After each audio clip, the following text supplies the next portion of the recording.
Salam sejahtera untuk kita semua, kepada yang terhormat Bapak dan Ibu dosen penguji, pada yang terhormat dosen pembimbing saya, Bapak Novi Iman Vidya Kemal SE MSc PhD.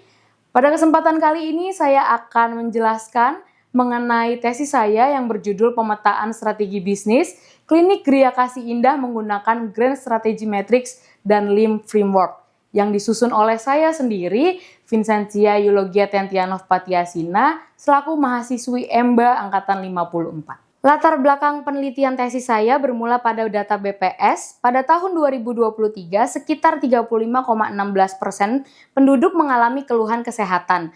Akses rawat jalan lebih tinggi di perkotaan sebesar 37,02% dibanding dengan perdesaan 32,68%. Klinik Gria Kasih Indah hadir sebagai layanan kesehatan menghadapi beban kerja tinggi, biaya operasional meningkat, dan juga tuntutan efisiensi layanan. Kemudian dilakukanlah pendekatan strategis seperti analisis SWOT dan Grand Strategy Matrix digunakan untuk mengevaluasi kekuatan, kelemahan, peluang, dan ancaman serta merancang strategi operasional yang efektif. Dengan metode seperti Strategic Lean Management untuk mengurangi pemborosan dan meningkatkan efisiensi tanpa mengorbankan kualitas pelayanan. Adapun rumusan masalah dalam penelitian saya yaitu yang pertama, bagaimana kelangsungan klinik Gria Kasih Indah secara strategis terhadap permasalahan pemborosan yang terjadi. Yang kedua, apa saja pemborosan yang terjadi dalam proses operasional klinik Gria Kasih Indah yang dapat menghambat sustainability competitive advantage. Yang ketiga, bagaimana implementasi Lean Hospital Management dapat mengurangi pemborosan dan meningkatkan efisiensi operasional di klinik Gria Kasih Indah.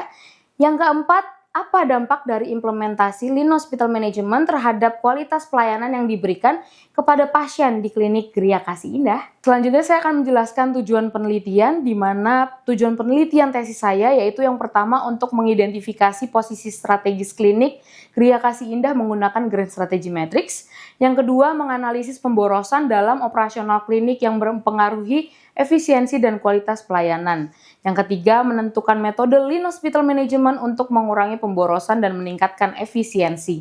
Yang keempat, mengevaluasi dampak implementasi Lean Hospital Management terhadap kualitas pelayanan pasien.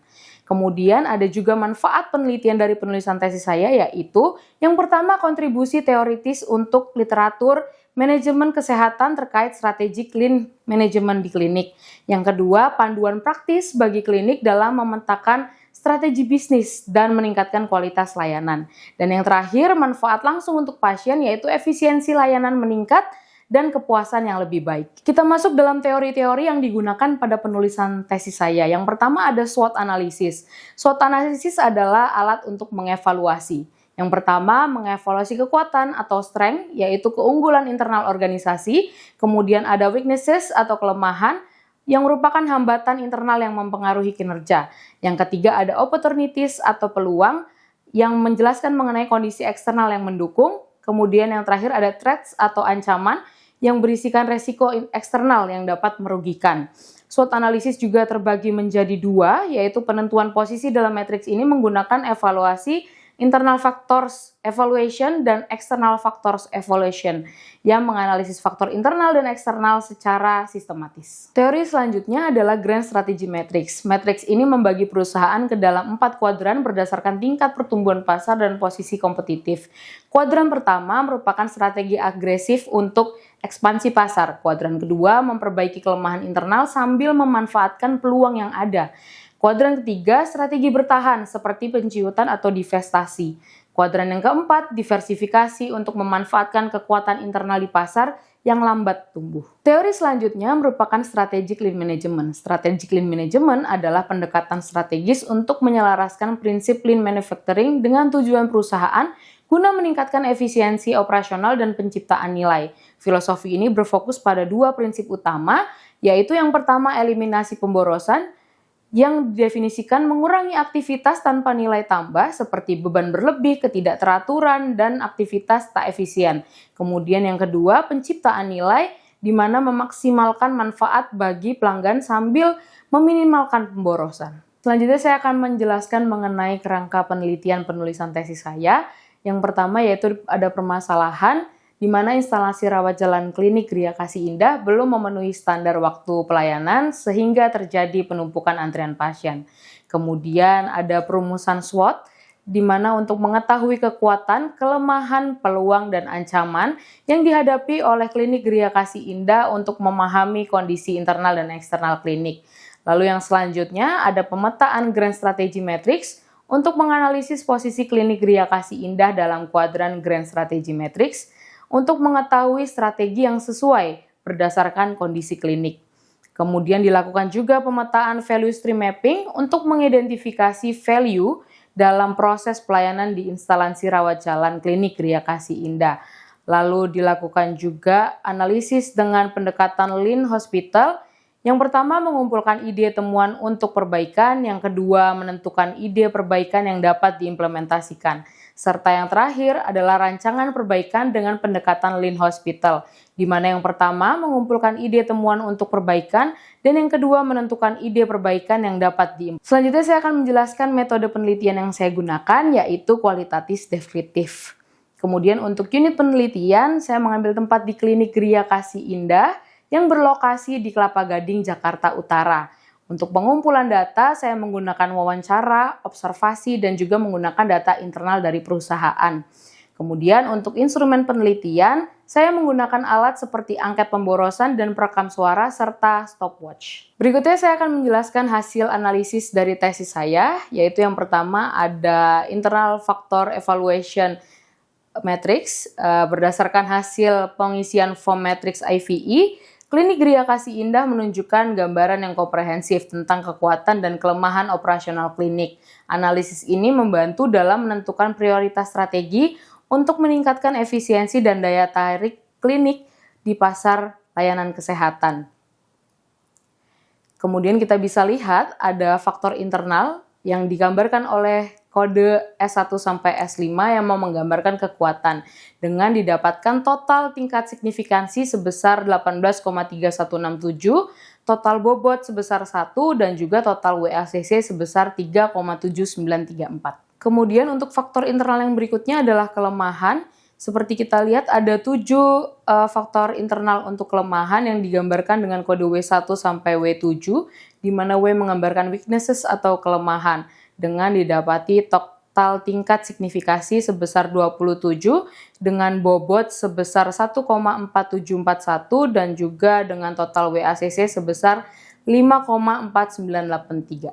Selanjutnya saya akan menjelaskan mengenai External Factor Evaluation Matrix, analisis matriks EFE yang diambil dari hasil kuesioner EFE yang dirangkum dalam tabel sebagai berikut ini. Dapat kita lihat terdapat 5 faktor internal mengenai opportunity dengan kode O1 sampai O5 yang mau menggambarkan mengenai opportunity atau kesempatan dengan didapatkan nilai tingkat signifikansi sebesar 19,6667 kemudian dengan total bobot 1,0737 dengan total WACC sebesar 4,1529. Selanjutnya kita dapat melihat faktor eksternal dari ancaman yang ada 5 ancaman yang digambarkan dengan kode T1 sampai T5 yang menggambarkan threat atau ancaman. Dengan didapati dari hasil total tingkat signifikan sebesar 19,4333, kemudian dengan total bobot sebesar 1,0610 dan juga total WACC sebesar 3,1847. Setelah menganalisis terhadap internal faktor dan juga eksternal faktor, kita dapat melihat posisi Grand Matrix Strategy. Kita lihat bahwa grafik Grand Strategy Matrix menunjukkan posisi perusahaan di kuadran 2. Hal ini menggambarkan pertumbuhan pasar tinggi dengan posisi kompetitif yang lemah. Sehingga strategi yang disarankan adalah perbaikan internal untuk memperkuat daya saing serta memanfaatkan peluang pasar. Selanjutnya saya akan menjelaskan alur proses bisnis yang terjadi. Dimulai ketika pasien datang ke klinik untuk mendapatkan pelayanan kesehatan. Pasien kemudian diarahkan ke loket pendaftaran, tempat mereka mendaftarkan diri dan memberikan informasi dasar terkait kondisi kesehatan mereka. Kemudian loket pendaftaran akan menentukan poliklinik yang sesuai dengan kebutuhan pasien berdasarkan keluhan yang disampaikan. Setelah proses pendaftaran, pasien diarahkan ke poliklinik yang dituju untuk mengalami pemeriksaan awal oleh dokter. Dokter akan melakukan diagnosa terhadap kondisi pasien dan memutuskan langkah-langkah berikutnya. Jika diperlukan, pemeriksaan lebih lanjut, pasien dapat diarahkan ke pemeriksaan penunjang seperti laboratorium memastikan hasil diagnosis. Setelah dilakukannya pemeriksaan, jika ditemukan bahwa kondisi pasien memerlukan perawatan yang lebih lanjut atau spesialisasi tertentu yang tidak tersedia di klinik, pasien akan dirujuk ke fasilitas kesehatan lain, seperti rumah sakit atau spesialis yang lebih sesuai. Namun, jika pasien tidak memerlukan rujukan, dokter akan memberikan resep obat yang dapat diambil di apotik klinik. Kemudian, pasien menuju ke pengambilan obat yang dituju untuk mendapatkan obat sesuai dengan resep dokter. Setelah obat diambil, pasien melanjutkan proses ke kasir untuk melakukan pembayaran. Setelah semua tahapan administrasi dan medis diselesaikan, proses pelayanan pasien dianggap selesai dan pasien diperbolehkan untuk pulang. Selanjutnya, saya akan menjelaskan mengenai identifikasi pemborosan. Berdasarkan data tabel di samping, dari 5 unit pelayanan, 2 unit yaitu pendaftaran dan poliklinik memiliki presentasi value added lebih tinggi, sedangkan laboratorium, kasir, dan farmasi menunjukkan presentasi non-value added lebih besar. Tingginya NVA terutama pada pemborosan tipe waiting terlihat dominan di laboratorium, tingkat NVA mencapai 83,3%. Menunjukkan pemborosan waktu tunggu yang signifikan. Pada kasir, NVA sebesar 77% juga menunjukkan adanya pemborosan waktu tunggu saat proses pembayaran. Pada farmasi, NVA sebesar 62% mengindikasikan pemborosan waktu tunggu saat pasien menunggu untuk menerima obat. Analisis ini mengindikasikan perlunya upaya untuk mengurangi waktu tunggu di unit pelayanan dalam peningkatan efisiensi layanan rawat jalan. Berikut ini merupakan identifikasi jenis pemborosan di aliran pelayanan rawat jalan klinik Gria Kasih Indah. Yang pertama kita bisa melihat adanya jenis pemborosan waiting, di mana rata-rata didapati bahwa aktivitas yang terjadi adalah pasien menunggu. Kemudian ada juga motion, di mana aktivitas yang terjadi yaitu petugas memberikan nota pembayaran laboratorium, dokter memberikan nota pembayaran klinik. Bisa melalui sistem. Kemudian dokter memberikan kertas resep obat. Kemudian kita juga bisa melihat di sini adanya transportation seperti pasien ke meja pendaftaran untuk konfirmasi surat rujukan dan tanggal kunjungan. Kemudian ada juga pasien menuju instalasi farmasi dan pasien menyerahkan nota pembayaran obat dan lain sebagainya. Kemudian ada juga tipe pemborosan human potensial di mana petugas memanggil pasien secara manual. Kemudian ada juga yang terjadi yaitu pemborosan overprocessing, di mana petugas membuat rekam medik online dan fisik di waktu yang bersamaan, kemudian pembayaran laboratorium terpisah sehingga pasien membayar 2 kali jika kemudian diperiksa dokter, dan lain sebagainya. Selanjutnya untuk hasil analisis yang terakhir adalah implementation plan. Jadi dijelaskan rencana implementasi untuk langkah-langkah strategis yang telah dirancang guna meningkatkan efisiensi dan kualitas pelayanan di klinik Gria Kasih Indah. Rencana ini mencangkup tahapan pelaksanaan yang sistematis, jadwal waktu yang terstruktur, dan penetapan tanggung jawab kepada pihak-pihak terkait. Setiap langkah telah dirancang untuk mengatasi pemborosan yang teridentifikasi, mendukung transformasi digital, dan memberikan pengalaman pelayanan yang lebih baik bagi pasien.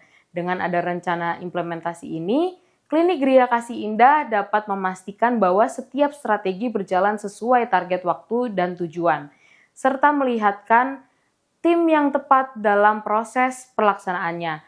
Hal ini tidak hanya bertujuan untuk meningkatkan daya saing klinik, tetapi juga untuk menciptakan keberlanjutan operasional yang efisien dan berbasis teknologi. Sehingga kita masuk dalam kesimpulan, yaitu yang pertama, klinik Gria Kasih Indah memiliki keunggulan pada fleksibilitas pelayanan dan jam operasional yang luas, tetapi menghadapi kelemahan seperti waktu tunggu lama dan redundansi pencatatan data. Kemudian yang kedua, pemborosan utama meliputi waktu tunggu, perpindahan dokumen fisik, dan pencatatan data ganda yang menurunkan efisiensi pelayanan. Yang ketiga, implementasi Lean Hospital Management dapat mengurangi pemborosan melalui digitalisasi rekam medis, antrean online, dan juga penyederhanaan proses administrasi.